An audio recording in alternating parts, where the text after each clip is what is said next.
Je vais commencer par me confesser. Habituellement, on a un prêtre pour plusieurs pénitents. Vous avez aujourd'hui un pénitent pour plusieurs prêtres. Mon péché, c'est quoi? Lorsque j'ai appris que le curé d'Ars nous était proposé comme modèle pour cette année sacerdotale, je dois vous avouer bien humblement que ça n'a pas déclenché chez moi un enthousiasme délirant. Tout d'abord, je suis un peu mal à l'aise devant la notion de modèle. C'est beaucoup demander à des pauvres pécheurs que de porter une telle mission. Et probablement qu'à son époque, le curé d'Ars aurait été d'accord avec moi. Et j'ai connu, dans certains milieux, en particulièrement pendant mon grand séminaire, des éducateurs qui nous proposaient des confrères comme modèles. J'ai moi-même choisi certains confrères prêtres comme modèles, eux ne le savaient pas. Mais tous ces modèles ont fini un jour ou l'autre par me décevoir. Et c'était bon. Ça a provoqué un pas de maturité dans la foi parce qu'il n'y a qu'un modèle, c'est le Christ. Alors, je préfère parler plutôt de prêtres qui m'inspirent que de modèles. Parce qu'à ce moment-là, il y a de l'espace pour l'imperfection. Ils peuvent même m'inspirer dans leurs imperfections, par leur façon de les vivre. Le curé d'Ars n'était pas parfait. Il a même fait quelques fugues de sa paroisse. Ce n'était pas un modèle en béton armé. Mais mon Dieu qu'il est inspirant. Devant un modèle, on peut se sentir passif ou écrasé, mais devant quelqu'un qui nous inspire, il faut s'engager. S'engager pour intégrer dans notre vie, à nous, ce en quoi il nous inspire. Mais le plus dur à confesser s'en vient.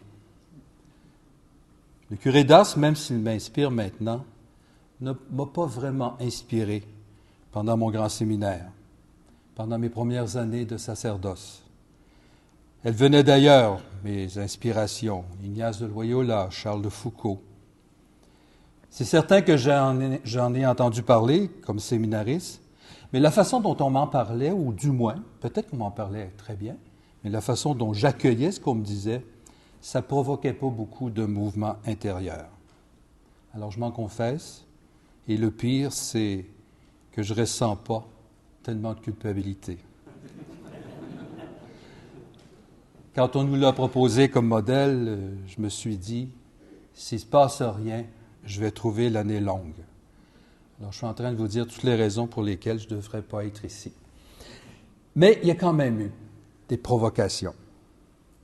Une première provocation, elle est venue de très haut.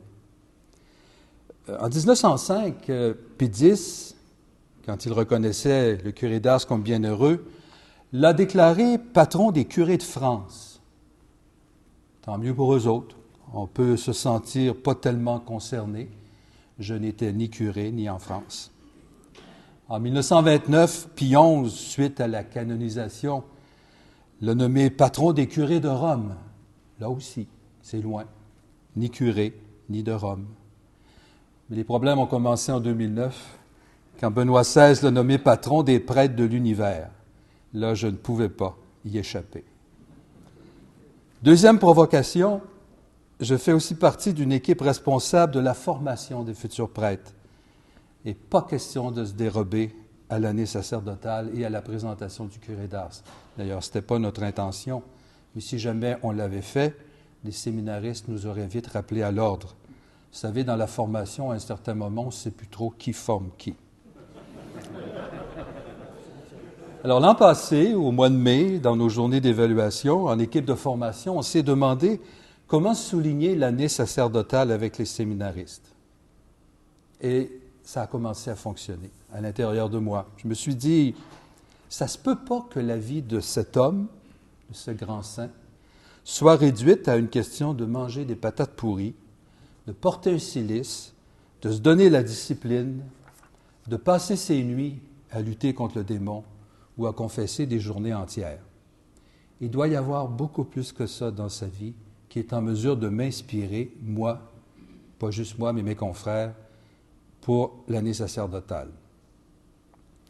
Est-ce que c'est un défi personnel? Est-ce que ça a été une inspiration? Probablement les deux ensemble, je ne sais pas. Mais ce que je sais, c'est que je me suis proposé pour animer une retraite pour nos séminaristes portant sur la personne du curé d'Ars, avec le même objectif de voir comment cet homme-là peut inspirer les prêtres d'aujourd'hui. Je vous passe les détails, mais comme il arrive souvent en Église, quand on met un doigt dans le tordeur, tout le reste suit. Le projet a pris de l'ampleur, il s'est concrétisé, et finalement, cette retraite a rassemblé tous les séminaristes des grands séminaires de Québec, de Montréal, de Chicoutimi, et les séminaristes du séminaire Rédemptoris Mater. Alors, nous étions une cinquantaine à la Maison de la Madone, au Cap-de-la-Madeleine, au retour des vacances de Noël, de vendredi à dimanche midi. Et le thème était « Prier avec Saint Jean-Marie Vianney ». Il y a une blague qui circulait à ce moment-là. Il ne fallait surtout pas qu'il arrive une catastrophe. C'était tous les prêtres, les futurs prêtres de la province de Québec qui auraient manqué à l'appel. Alors, c'est dans la suite de cette démarche que je vous propose les réflexions de ce matin.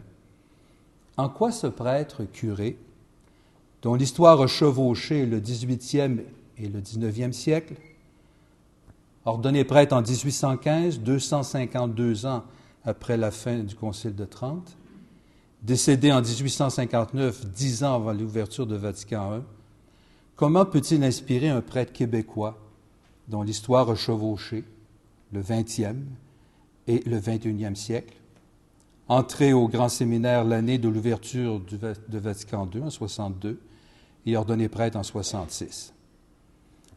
Un prêtre d'ici, imprégné, ou du moins très perméable à se laisser imprégner par l'esprit de Vatican II. Nous avons tous une chronologie différente, mais je ne crois pas me tromper en affirmant ce matin que c'est un de nos soucis de nous laisser imprégner par l'esprit de Vatican II. À chacun de vous de faire les liens personnels. Je note que je n'ai pas voulu étendre ma réflexion au diaconat permanent, certainement pas par manque de conviction dans l'importance de le ministère, mais c'est un choix. Qui trop embrasse mal étreint, à vouloir de tout parler, on risque de parler de rien. Et de toute façon, ce sont eux qui pourraient nous dire, encore mieux que moi, en quoi le curé d'Ars peut les inspirer. Ils auront sans doute la possibilité de le faire.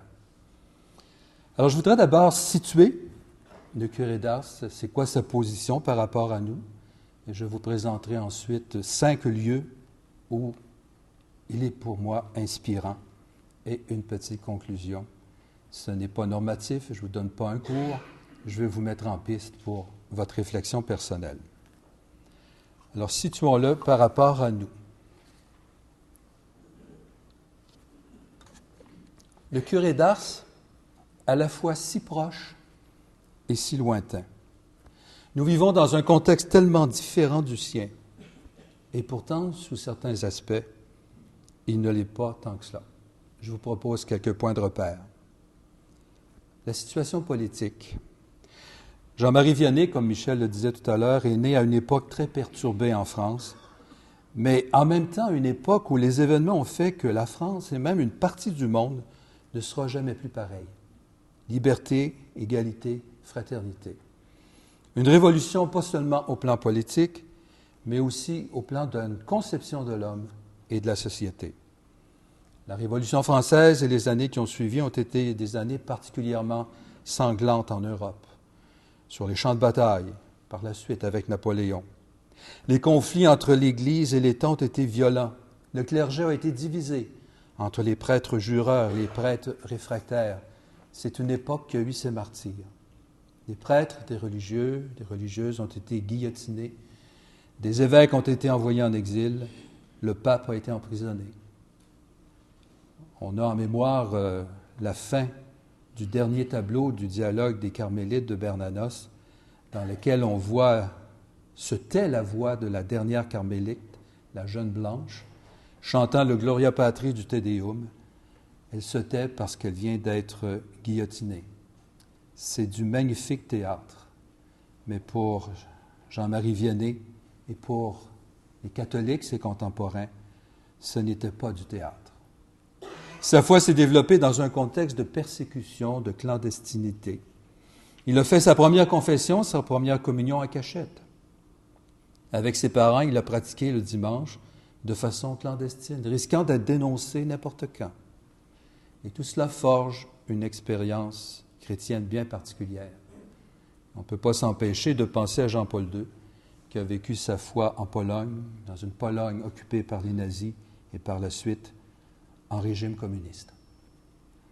Sans faire un lien trop facile entre la France de Jean-Marie Vianney et notre propre situation au Québec, il faut admettre qu'il y a une certaine analogie. Nous vivons dans le prolongement de notre propre révolution à nous, une révolution rapide, douce, tellement qu'on l'a appelée tranquille. Mais le mot révolution n'est pas exagéré. Ici aussi, rien ne sera jamais plus pareil. Au Québec, nous sommes actuellement dans une Église sous haute surveillance. Ses agissements sont scrutés à la loupe. Elle n'a plus le pouvoir qu'elle avait. Elle est une voix parmi tant d'autres. Et quand elle s'exprime de façon officielle, pour plusieurs, c'est d'abord le soupçon. Les armes utilisées pour faire taire l'Église sont le rappel des erreurs du passé, les scandales actuels. Et l'autre arme, c'est le ridicule.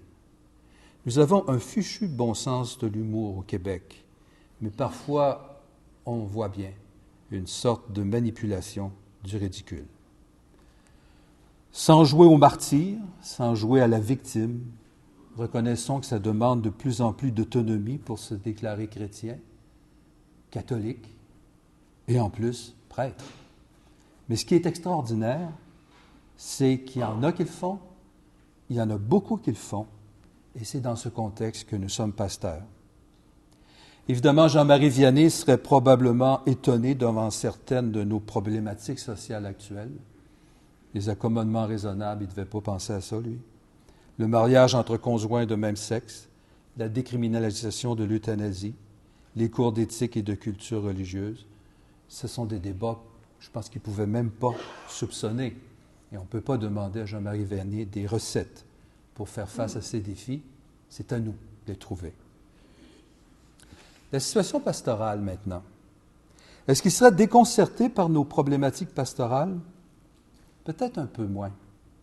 Ce qui le préoccupe à son arrivée à Ars comme pasteur n'est pas sans lien avec ce qui nous préoccupe, nous, actuellement, comme pasteurs. J'en relève quelques points. Il est d'abord touché par l'ignorance religieuse. Durant la Révolution et dans les années qui ont suivi, les enfants n'avaient eu forcément aucune formation dans ce domaine, et le même problème se retrouvait chez les adultes à cause des interdits et ils avaient délaissé l'Église, sauf ceux qui pratiquaient dans la clandestinité. Le manque d'éducation religieuse, ça vous dit quelque chose? Il s'est investi beaucoup dans les catéchèses des enfants, dans la formation chrétienne des adultes croyants, par des sermons, par des missions auxquelles il a contribué et qu'il a toujours encouragé, entre autres en supportant les missionnaires. Les églises étaient désertées, surtout depuis les années de la Terreur. La pratique religieuse, particulièrement le dimanche, était en crise. La désaffection du dimanche, les demandes de rites religieux, les nombreux catholiques qui se déclarent catholiques et qui y tiennent, mais qui rajoutent non pratiquants, ça vous dit quelque chose? Pour faciliter le retour à la pratique, il a restauré son Église. À la fin de sa vie, il collabore au projet d'une basilique. Nous avons des confrères parmi nous, plus âgés, qui ont, eux, construit des églises. Mais les confrères actuellement, les responsables de communautés religieuses avec des comités gèrent des parcs immobiliers en voie de diminution. Assurer des lieux de culte adéquats pour nos communautés chrétiennes actuelles, ça vous dit quelque chose? Il est préoccupé par les mœurs des jeunes. Il appelait ça des bals. Il frémirait certainement de colère devant certaines activités de regroupement de jeunes. Il blâmait les mères qui laissaient leurs filles s'habiller n'importe comment et les pères qui fréquentaient les cabarets. Ça vous dit quelque chose? Jean-Marie était préoccupé de la beauté du culte, autant des cérémonies que du mobilier liturgique. Et c'est la préoccupation de beaucoup de pasteurs et de laïcs qui travaillent ensemble. Il a beaucoup confessé. Ça a été une majeure partie de son ministère. La désaffection du sacrement du pardon chez beaucoup de chrétiens. Ça vous dit quelque chose? Son petit territoire pastoral, dont il était d'abord chapelain, est devenu une paroisse. Il avait 230 paroissiens. Quel beau fantasme! Être pasteur de 230 paroissiens. Une bergerie à taille humaine. Pour nous, l'avenir n'est pas la création de paroisses. Un curé de 230 paroissiens face à ce que plusieurs parmi nous vivent, curé de milliers de paroissiens, ça vous dit quelque chose? À la fois si proche et si loin. On pourrait évoquer également la place de la prière, la place de l'Eucharistie, la place de Marie dans nos communautés. Alors, ce que le curé d'Ars, je crois, est inspirant, en quoi il est inspirant, c'est qu'il nous rappelle que quelle que soit l'époque, les pasteurs, s'ils sont des pasteurs selon le cœur de Dieu, d'abord voient ces situations pastorales et jusqu'à un certain point en souffrent. Sous l'action de l'Esprit Saint, en presbytérium, avec les membres de leur communauté chrétienne, comme lui, ils se relèvent les manches pour faire face à la réalité. Et c'est ce qui se fait actuellement. Et je trouve ça admirable. Et vous aussi, je pense. De voir tous les efforts de générosité actuels pour relever ces défis. La nostalgie, la recherche de coupables, les dénonciations, si ma mémoire est bonne, ne font pas partie de la liste des fruits de l'esprit selon saint Paul. Selon une certaine façon de voir les choses, on évolue un peu en même territoire que le curé d'Ars. Et comme le disait un de ses commentateurs, après la Révolution française et les années de la Terreur, le curé d'Ars s'est retrouvé en face de chrétiens qui avaient conservé un fond religieux. Et c'est là-dessus qu'il a voulu bâtir. Des chrétiens qui ont conservé un fond religieux. Ça vous dit quelque chose? À la fois si proche et si loin. De grandes différences entre lui et nous, mais des analogies entre ce grand pasteur et les pasteurs d'aujourd'hui qui ne sont pas moins grands et relèvent le défi de vouloir devenir des pasteurs selon le cœur de Dieu. Mais qu'est-ce qui gardait Jean-Marie Vianney axé sur l'essentiel dans toutes ces tempêtes? Si on relit sa vie à la lumière de Presbyterorum Ordinis et de Je vous donnerai des pasteurs, est-ce qu'il passerait l'examen? Est-ce qu'on se retrouverait sur le même terrain? Je suis certain que oui. Et je mentionne 5 lieux d'inspiration. Il est inspirant d'abord à cause de son désir de Dieu et de son amour de Dieu. Au cours de l'exposé, je vais citer des phrases du curé d'Ars. C'est un risque. Ces formulations font peut-être partie de ce qu'il fait, de ce qui peut le discréditer à nos yeux. À certains moments, ça a l'air tellement naïf, même infantilisant. Le curé d'Ars n'était pas un auteur spirituel. Ces phrases étaient le plus souvent destinées aux personnes qui suivaient les catéchismes ou ses homélies. Il voulait être compris, tout simplement. Et de plus, Jean-Marie Vianney était de l'époque romantique. Ça marque un discours. Alors c'est à nous, devant de telles phrases, de faire craquer l'écorce des mots pour retrouver l'essence et reformuler à notre convenance à nous. On ne parlerait pas comme ça aujourd'hui, mais on pourrait dire la même chose. Il a eu un jour cette phrase mystérieuse. Il parlait des saints.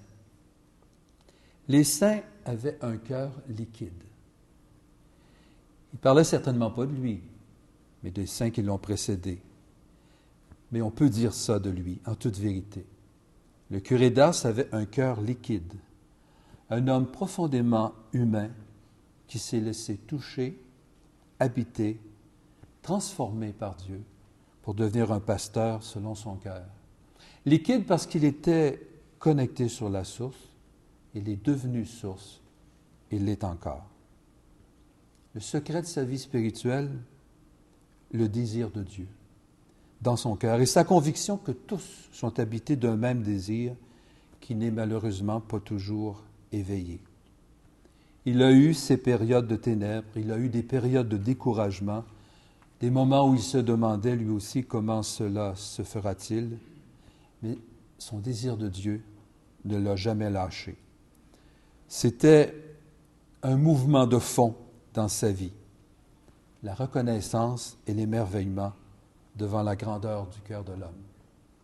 Et je cite, « Oh, que l'homme est grand! » C'est quelque chose de beau d'avoir un cœur, et tout petit qu'il est, de pouvoir s'en servir pour aimer Dieu. L'âme ne peut se nourrir que de Dieu. Il n'y a que Dieu qui lui suffise, il n'y a que Dieu qui puisse la remplir, il n'y a que Dieu qui puisse rassasier sa faim.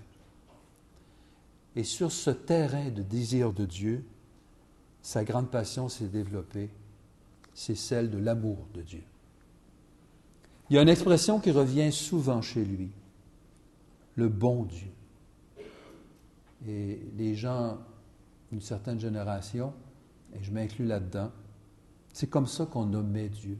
C'est comme ça qu'encore beaucoup de chrétiens nomment Dieu, le bon Dieu. Parler de Dieu, c'est pour eux plus réservé à ceux qui réfléchissent, aux intellectuels. Pour eux, dans leur vie, c'est le bon Dieu. Alors le bon Dieu était au centre de la vie du Quérédas et il désirait qu'il devienne le centre de la vie de ses paroissiens. Il se sentait pleinement responsable d'eux à cause de son amour pour Dieu. Je cite, « Mes chers paroissiens, tâchons d'aller en paradis. Là, nous verrons Dieu. Que nous serons heureux.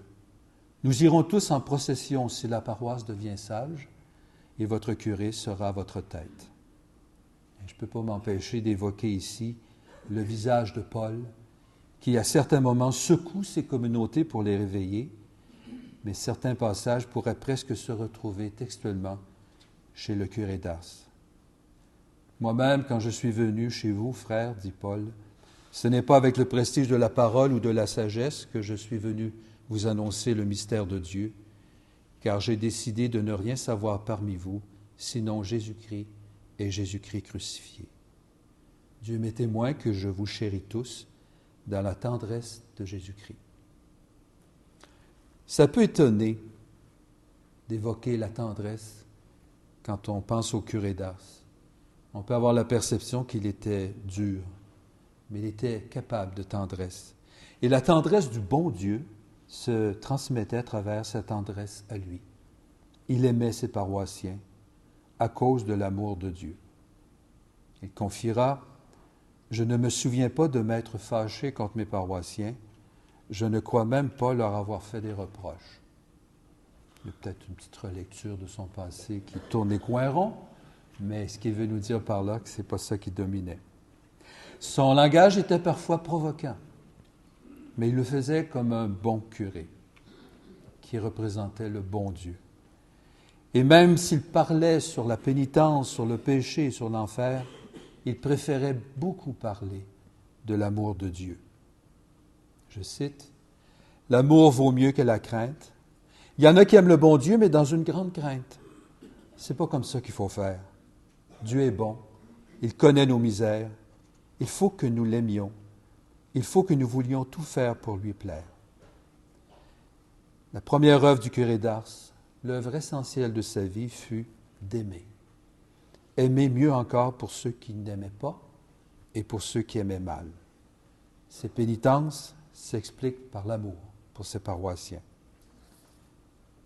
Je pense souvent que quand même il n'y aurait point d'autre vie, ce serait un assez grand bonheur d'aimer Dieu dans celle-ci, de le servir et de pouvoir faire quelque chose pour sa gloire. Mais qui est ce bon Dieu pour le curé d'Ars? Ce n'est pas un Dieu vague, ce n'est pas une énergie, ce n'est pas la projection de nos grands rêves. Pour le curé d'Ars, le bon Dieu, c'est la Trinité. Et le grand centre d'intérêt spirituel pour lui, ça a été la Trinité. On raconte qu'il y avait dans son bréviaire, à la première page, une image de la Trinité. Je cite, « Que c'est beau, mes enfants, le Père est notre Créateur, le Fils est notre Rédempteur et le Saint-Esprit notre Conducteur. » Il parle du Père en disant « Dieu nous aime plus que le meilleur des pères, plus que la plus tendre des mères. Nous n'avons qu'à nous soumettre et il nous abandonnait sa volonté. Il y en a qui donnent au Père éternel un cœur dur, comme ils se trompent. Le Père éternel, pour désarmer sa justice, a donné à son Fils un cœur excessivement bon. On ne donne pas ce qu'on n'a pas. Parlant de Jésus-Christ, Jésus vous connaît et vous aimez. Si nous savions comme notre Seigneur nous aime, nous mourrions de plaisir. Je ne crois pas qu'il y ait des cœurs assez durs pour ne pas aimer en se voyant tant aimer. C'est si beau la charité. C'est un écoulement du cœur de Jésus qui est tout amour. Le seul bonheur que nous ayons sur la terre, c'est d'aimer Dieu et de savoir que Dieu nous aime. Et sur le Saint-Esprit, sans le Saint-Esprit, nous sommes comme une pierre du chemin. Prenez dans une main une éponge imbibée d'eau et de l'autre un petit caillou, pressez-les également. Il ne sortira rien du caillou, et de l'éponge vous ferez sortir de l'eau en abondance.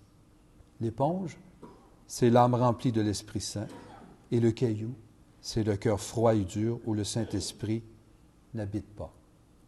Alors il attire à lui ses paroissiens, puis à un moment donné, il leur laisse la main pour qu'eux se retrouvent devant le bon Dieu, devant la Trinité. Il y a une prière qu'il aimait beaucoup, qui est très personnelle. Je cite juste les premières lignes. « Je vous aime, ô mon Dieu, et mon seul désir est de vous aimer jusqu'au dernier soupir de ma vie. Je vous aime, ô Dieu infiniment aimable, et j'aime mieux mourir en vous aimant que de vivre un seul instant sans vous aimer. Je vous aime, Seigneur, et la seule grâce que je vous demande, c'est de vous aimer éternellement. » Comment peut-il nous inspirer? Notre choix de vie, le vôtre comme le mien, ne s'explique pas autrement que par un grand désir de Dieu. C'est mystérieux, mais c'est là. Et par un amour du bon Dieu. De se reconnaître comme l'objet de l'amour de la Trinité. Un jour, nous sommes devenus prêtres, c'était pour ça. Pour répondre à cet amour et pour le dire à d'autres. Reconnaissons qu'il y a beaucoup de pudeur à aborder ces réalités entre nous. Ça peut s'expliquer par un phénomène de génération. C'est peut-être aussi un comportement très masculin, mais c'est là. Jean Vianney nous le rappelle. J'anime actuellement une session d'intégration pour les séminaristes qui partiront en stage. Il y a un niveau de partage où ils arrivent à se dire de telles choses, puis c'est vrai, ça sonne vrai. C'est rassurant pour l'avenir. Ceux qui s'en viennent sont vraiment des hommes porteurs d'un grand désir et touchés par le bon Dieu. Second lieu d'inspiration, devenir un saint par des chemins ordinaires. Se laisser inspirer par un saint comme aujourd'hui, c'est pas comme contempler un tableau extérieur à nous, c'est s'exposer à parler de la sainteté pour nous aussi. Selon Presbyterorum Ordinis, la sainteté pour le prêtre consiste à tendre vers la perfection de celui que nous représentons. Nous sommes tenus, de par notre ordination, à acquérir cette perfection à un titre particulier et assuré d'une grâce particulière. Et ça se fait comment? Et arrive à Vatican II cette phrase qui a façonné pas mal de monde. C'est l'exercice loyal, inlassable de leur fonction dans l'esprit du Christ qui est pour les prêtres le moyen authentique d'arriver à la sainteté.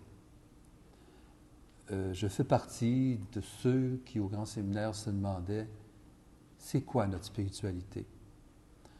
On n'est pas des religieux, on n'est pas des moines, mais on avait un cadre de formation qui était très, très coloré par la vie monastique et religieuse. On avait même notre cloître. On n'est pas non plus des super laïcs. On est quoi? C'est quoi notre spiritualité? Et cette phrase-là, allez voir votre expérience, nous a fait énormément de bien. C'est l'exercice loyal et inlassable de leur fonction dans l'esprit du Christ qui est pour les prêtres le moyen authentique d'arriver à la sainteté. Et Jean-Marie Vianney, 150 ans avant Vatican II, l'a vécu. Puis, si je relis sa vie avec Presbyterorum Ordinis, il passe l'examen. Exercice inlassable, relisez sa vie. C'est vrai, c'était 24 heures par jour. Dans l'esprit du Christ, c'est aussi vérifiable. Il y a eu évidemment chez Jean-Marie Vianney des phénomènes extraordinaires, des pénitences très fortes, des dons particuliers, des luttes avec le mal, des apparitions. Sa sainteté, le fondement de sa sainteté, le terrain où il est devenu un saint, c'est l'exercice de son ministère. Son ministère de prêtre, curé de paroisse, avec tout ce que ça comporte. Je ne peux pas extraire de sa vie ces phénomènes extraordinaires, mais ils ont un sens dans la mesure où ils sont liés à l'exercice de son ministère. Et je cite un texte du Père Lochet. Jean-Marie Vianney n'a pas eu de carrière ecclésiastique. Il a été appelé à se sanctifier sur place, dans sa situation de curé et de curé d'Ars. Cet enracinement dans son village, ce don total à cette étroite communauté humaine, cette absence de tout avancement sont essentiels à sa sainteté. C'est à la faveur de cet enfouissement en un coin de terre humaine que le grain meurt et porte du fruit. C'est en approfondissant jusqu'au bout le don total à cet étroit ministère pastoral qu'il entre dans les demeures les plus élevées de la vie mystique et qu'il devient dans l'Église source d'un rayonnement catholique. Le bon sens profond du peuple chrétien ne s'y est pas trompé, qu'il l'appelle le saint curé d'Ars. Il a perdu son nom. Jean-Marie Vianney est devenu curé d'Ars. Il a perdu ses origines, sa vie, pour se donner tout entier à ce territoire limité, 230 paroissiens, dont il est chargé. C'est là sa forme de sainteté, être curé d'Ars et l'être jusqu'au bout. Il y a des mots-clés dans ce texte. Se sanctifier sur place, enracinement dans son village, don total à une communauté, enfouissement, approfondissement, se donner tout entier, ce territoire limité, être curé d'Ars et l'être jusqu'au bout. Il n'a pas eu d'autre occupation, d'autre profession que d'être pasteur. Il n'a pas d'autre famille que ses paroissiens. Il n'a pas d'autre ambition que d'être leur curé. Sa vie est totalement donnée à sa fonction, qui est une mission. Il est lui-même, selon sa vocation, en étant prêtre. Il accomplit son sacerdoce en étant pleinement curé. Sa charge fait l'unité de sa vie, de son être. Elle est la voie même par laquelle Dieu le conduit vers la sainteté et l'attire à lui. Alors, il nous inspire en nous disant qu'un prêtre est appelé à devenir un saint dans son ministère de prêtre, totalement donné à une communauté. Ce peut être une communauté paroissiale, ce peut être une communauté diocésaine, ce peut être une communauté vivante, mouvante, comme les jeunes, les malades, une communauté de formation. Ce peut être une communauté qui n'est pas encore formée, mais notre sainteté, elle est appelée à se vivre là. Nous existons pour le peuple de Dieu. Même un prêtre malade, chronique, maladie chronique, peut avoir un ministère extrêmement fécond. C'est là que ça se joue. Est-ce que nous y croyons? Troisième lieu d'inspiration, une conscience très vive de la grandeur et de la dignité du sacerdoce. Jean-Marie Vianney serait peut-être surpris de certaines de nos discussions. Le prêtre est-il un prêtre, un sacerdotal, ou est-il un pasteur, un pastoral? Il y a des endroits pour discuter ça, ce n'est pas la place ici. Il faut le faire, je crois, parce que ça nous aide à découvrir la richesse de ce grand don que le Christ fait à l'Église. Distinguer permet d'approfondir, mais distinguer ne veut pas nécessairement dire opposer et exclure. Et je crois que ce sont deux dimensions du prêtre qui sont inséparables. En tout cas, chez Jean-Marie Vianney, elle l'était. Il est un modèle d'intégration. Il a été touché dans son être par l'ordination, comme nous, par l'imposition des mains, mais il a été aussi immergé au cœur du monde pour être pasteur. Et ce serait faire injure à Jean-Marie Vianney que de se l'approprier pour une thèse plus que pour une autre. Il était un sacerdotal et un pastoral en même temps. Alors, dès qu'il a été nommé à Ars, il s'est senti responsable de sa paroisse, pas avec le sentiment de sa supériorité de par son ministère, mais le sentiment de la grandeur de son ministère. C'est pas pareil. Il se savait maintenant non seulement le représentant de Dieu devant ses 230 paroissiens, particulièrement quand il prêchait, quand il était à l'autel, mais en même temps, il se savait le représentant de ses 230 âmes devant Dieu. Pour lui, la grandeur du ministère du prêtre est un ministère qui ne cesse de l'étonner. Il n'en parle jamais comme celui qui fait le tour de la question, qui a apprivoisé cette réalité. Et quand il en parle, il y a un cri d'admiration. Que le prêtre est quelque chose de grand. S'il se comprenait, il mourrait. Bon, il est vrai que chez les romantiques, on mourrait facilement d'émotion, là, mais c'est plus profond que ça chez Jean-Marie Vianney. Parce que pour lui, s'approcher du ministère du prêtre, c'est s'approcher de Dieu. Et quand on s'approche de Dieu, il y a une crainte positive. Il nous fait basculer dans le mystère lorsqu'il parle du prêtre. Tout cela nous dépasse tellement, on balbutie là-dessus. Le prêtre ne se comprendra bien que dans le ciel. Si l'on comprenait bien le prêtre sur la terre, on mourrait non de frayeur, mais d'amour. Si le prêtre était bien pénétré de la grandeur de son ministère, il pourrait à peine vivre. La grandeur du prêtre, elle est à comprendre par Jésus-Christ. Elle n'est pas un en soi, elle n'est pas une construction de l'homme, elle est liée au mystère du Christ. Elle fait partie du don que le Christ fait, et c'est dans la contemplation du Christ que le prêtre trouve la grandeur de son sacerdoce. Et cette phrase, en tout cas personnellement, je retiendrai ça de mon année sacerdotale, sur laquelle on n'aura jamais fini de méditer. Le sacerdoce, c'est l'amour du cœur de Jésus. Vous y repenserez. Vous y avez déjà pensé d'ailleurs. Un amour qui pousse le Christ à donner des prêtres aux communautés chrétiennes. Et il va interpeller ses paroissiens à s'émerveiller de la grandeur du ministère du prêtre.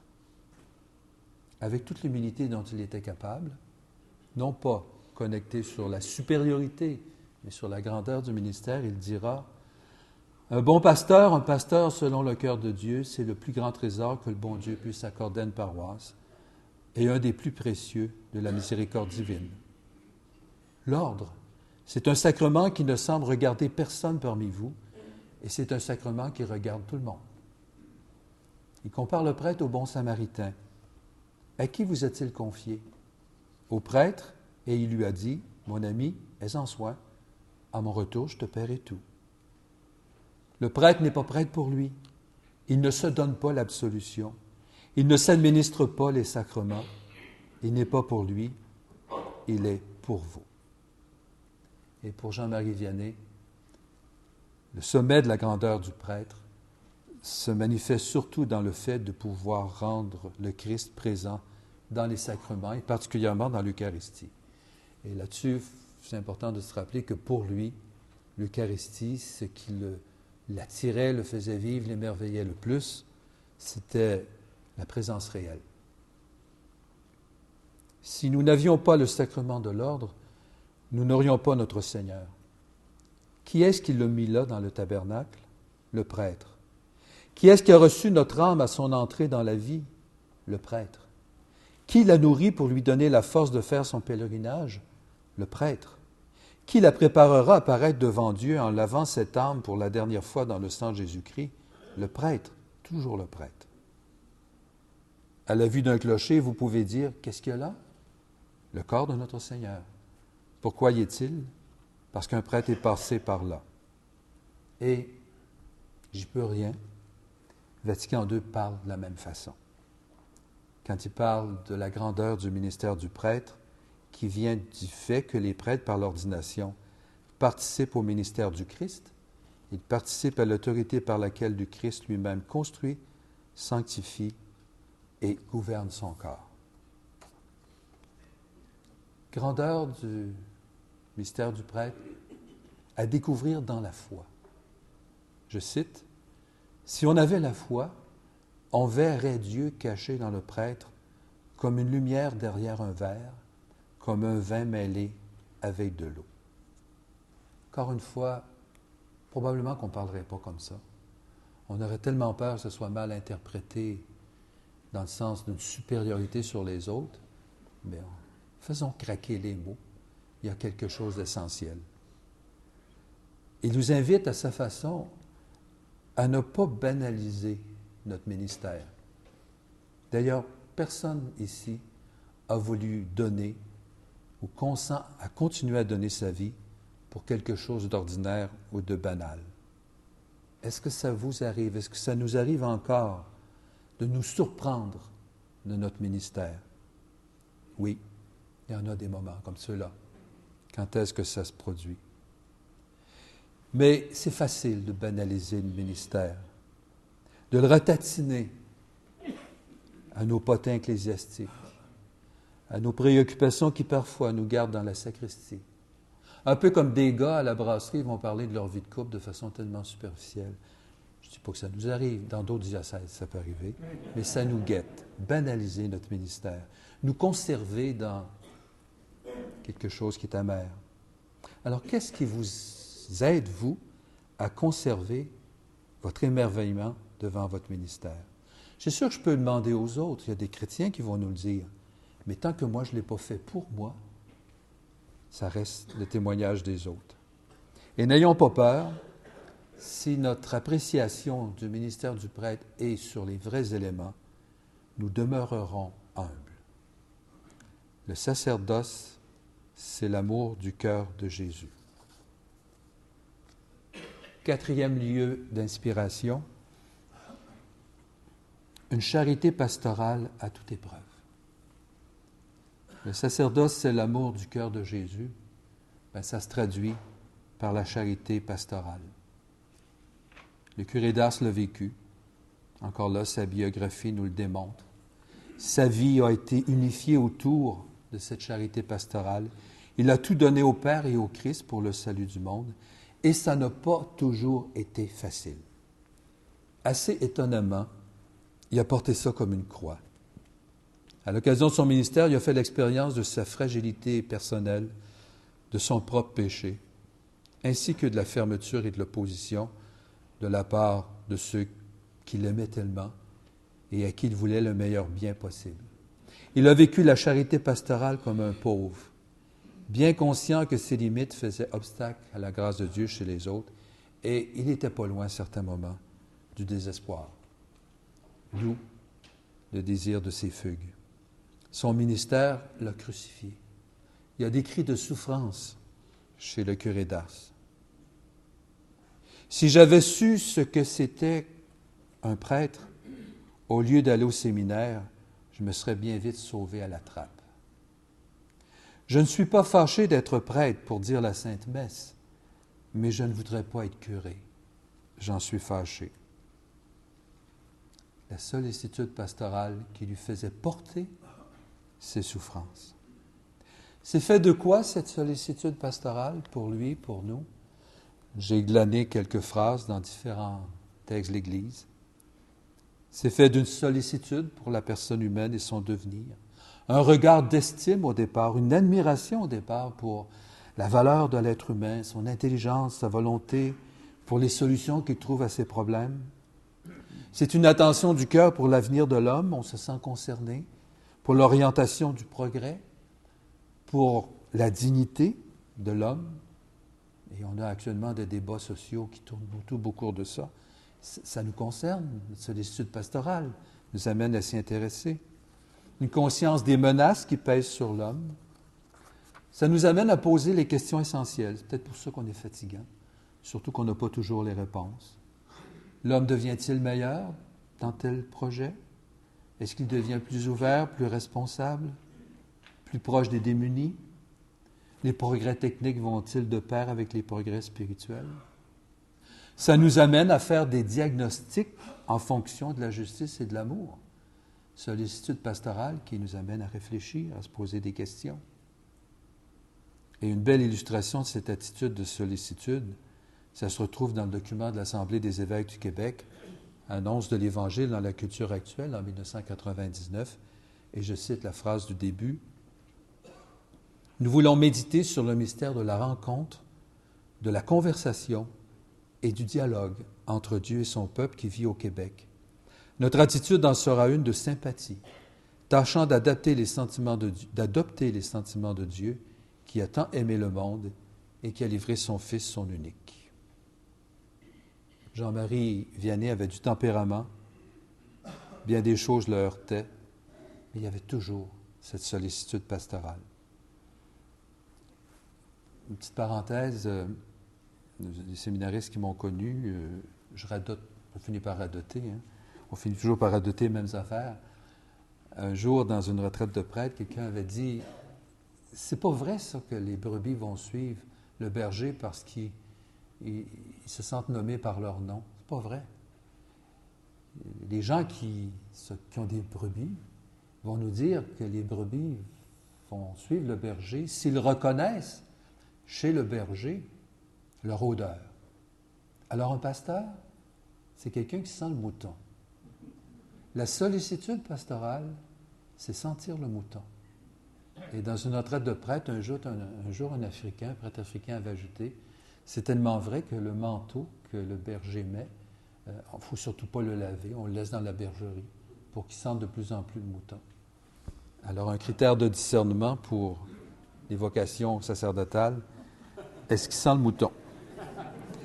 Et le mouton de Québec, puis le mouton de Montréal, puis de la Pocatière, ça ne sent pas toute la même chose. 5e lieu d'inspiration, et le dernier, je fais juste l'évoquer, un prêtre porté par une Église. Le prêtre n'existe pas pour lui-même, mais pour l'Église. Il n'est pas prêtre tout seul, il est pour une Église, il est avec une Église, mais il est aussi par une Église. Et ça me frappait en relisant ses biographies de voir que Jean-Marie Vianney a été porté par une Église concrète, des croyants authentiques, engagés dans leur foi. Puis ça a commencé très jeune. Son père et sa mère, toute sa famille. La comtesse des Garets, mademoiselle Darce, le comte des Garets, qui collaborait à son œuvre. M. Baillé, le prêtre qui a reçu sa première confession, qui lui a fait faire sa première communion, qui a été son accompagnateur spirituel et qui l'a aidé dans ses premiers pas dans le ministère. Les prêtres clandestins, qui rendaient des services pastoraux au risque de leur vie. Catherine Lassagne, qui ouvre l'école des filles. Les filles de la Providence. Le frère Athanase, le frère Jérôme, ses confrères prêtres. Bon, il y a eu de la misère avec quelques-uns parce qu'ils le trouvaient pas mal original, mais semble-t-il que la mentalité a changé en cours de route. Ils l'ont appuyé. Le vicaire général, son évêque, l'ont toujours appuyé. Imaginez-vous, le curé d'Ars était là à confesse. C'est la confesse à des prêtres. Et il a reçu à la fin de la vie, à la fin de sa vie, les derniers rites de la part de prêtres. Alors vous, moi, quelle Église concrète nous porte, nous soutient? On sait très peu de choses du célibat du curé d'Ars. Ça ne se parlait pas beaucoup, ça a l'air dans ce temps-là. Mais quand je vous donnerai des pasteurs, il y a une façon de voir le célibat du prêtre qui, je crois, illustre très bien le choix du curé d'Ars. L'Église, comme épouse de Jésus-Christ, veut être aimée par le prêtre de la manière totale et exclusive avec laquelle Jésus-Christ, tête et époux, l'a aimé. Le célibat sacerdotal, alors, est don de soi, dans et avec le Christ à son Église, et il exprime le service rendu par le prêtre à l'Église dans et avec le Seigneur.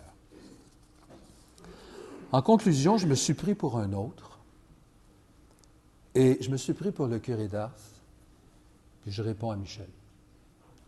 C'est le curé d'Ars qui écrit à Michel, puis qui nous écrit à nous autres aussi. Mon cher ami, mon bon ami, normalement, je devrais vous voyer parce que j'ai été formé ainsi, mais je vais m'adapter à vos coutumes et te tutoyer, toi et tes confrères, à qui je veux m'adresser à l'occasion de ce que vous nommez votre assemblée du clergé. Il y en avait à mon époque, mais ça se faisait à l'occasion des retraites sacerdotales. Je t'avoue mon malaise de me retrouver proposé comme modèle, proposé aux prêtres de l'univers. J'ai toujours eu horreur des honneurs. Je me souviens quand mon évêque a décidé de me nommer chanoine, il a fallu tout un stratagème pour me remettre mon camail. Je me suis même coltaillé physiquement avec mon évêque. Faites-moi pas dire des choses que je ne veux pas dire. D'ailleurs, moi, j'ai jamais envie d'y penser, allez-y. D'ailleurs, je me suis empressé de le vendre pour donner l'argent aux pauvres. Mon pays m'a même décerné la croix de la Légion d'honneur. La première question que j'ai posée, si je la vends, ça rapporte quoi pour mes pauvres? Et la seule fois que j'ai porté la croix de la Légion d'honneur, c'est à mes funérailles, parce que quelqu'un l'a déposée sur mon cercueil. Tu vois bien que je ne suis pas un modèle en tout. Mais si certaines de mes façons d'être prêtre peuvent vous inspirer, je m'en réjouis, car cela ne vient pas de moi, mais de l'Esprit Saint qui agit d'autant plus que l'instrument est faible. Je vais peut-être vous décevoir, toi et tes confrères, mais on ne parlait pas beaucoup du Canada ou du Québec dans le village d'Ars. Par contre, je me reconnais dans certaines de vos préoccupations, tandis que d'autres, je ne pouvais même pas les imaginer à mon époque. Et je voudrais vous laisser un message très fraternel. Cultivez votre désir de Dieu. Laissez-vous aimer par le bon Dieu et aimez le bon Dieu. Développez votre sollicitude pastorale, même si c'est parfois souffrant. À travers elle, vos fidèles découvriront quelque chose de la tendresse du bon Dieu, du Père, du Fils et de l'Esprit. Gardez-vous conscient de la grandeur de votre vocation et non de sa supériorité sur vos frères et sœurs. Ne banalisez pas votre ministère. Laissez-vous porter par une Église. On ne peut pas toujours porter les autres. Et je vous laisse en héritage cette grande phrase, cette grande certitude qui m'a toujours nourri. Le sacerdoce, c'est l'amour du cœur de Jésus.